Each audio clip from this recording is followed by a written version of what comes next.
Well, let's talk now to Nada Hashemi, who's the director of the Center for Middle East Studies at the University of Denver. Great to have you with us on the program today. So the Afghan government has been operating with support from the US military for 20 years now. So will it be able to stand on its own 2 feet? Not for very long. I mean, let's be honest. The Taliban have won this war. The United States and its allies have lost this war. There's deep war fatigue in the United States, which I think is driving the announcement that was made yesterday by the American president. And I suspect within probably a couple of years at most, the Taliban will have conquered the entire country of Afghanistan. So, as you say there, the Taliban are claiming victory. Do you believe this is a victory for them? Well, obviously, there's no incentive for them to negotiate with the Afghan government or to compromise anything from their side because, the American troops, the NATO troops are withdrawing, and they're interpreting this as sort of a victory on the scale of the victory that Afghan militants claim they won in pushing out the Soviets and the Russians in the 1980s. So it's clearly a victory for them.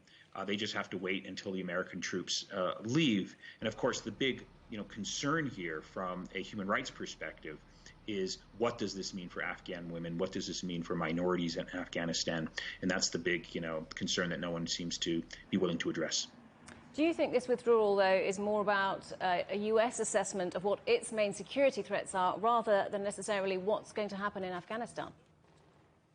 I mean, that's a big part of it. That's if you listened closely to President Biden's statement, he said that, look, we have to deal with the world as it is today, not as it was 20 years ago.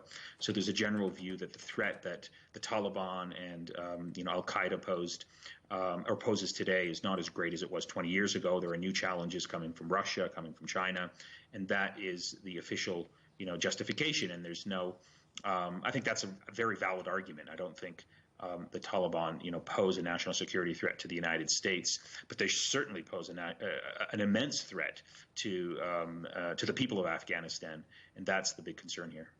You said there that you didn't think the Taliban pose a threat to the United States, but critics say that this withdrawal will make the US more vulnerable to a 9/11 style attack. Do you think that's a possibility? I mean, yeah, it's a possibility, but I think it's a remote one. There's much greater challenges and threats.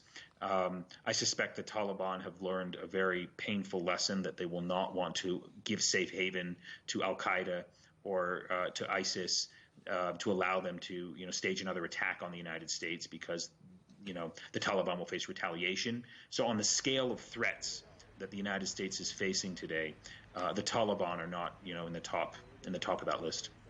And you talked about how this will affect women and minority groups in Afghanistan. This will obviously be a pivotal moment for the country.